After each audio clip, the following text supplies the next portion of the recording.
guys, welcome back to another new video. Today I'm explain how to use IMO on your PC.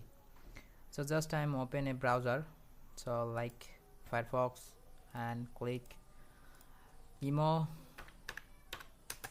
desktop.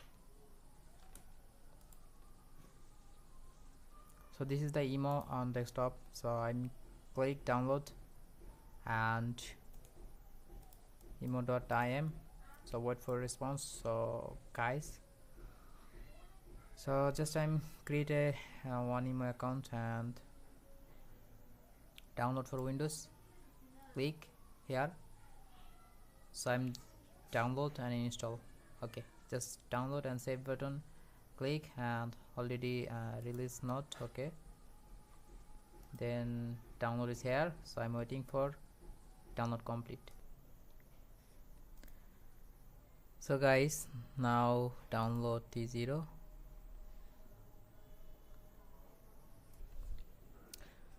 So guys, now I'm again and download an IMO setup. So language English, default language. Okay,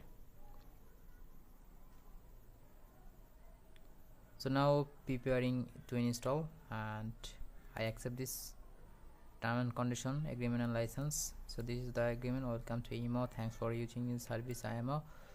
Okay, this time you click in install and in install processing. So installing IMO messenger status and copy file and updating file. So I hope like this video and subscribe our channel. So next video I'll show how to use IMO. So goodbye.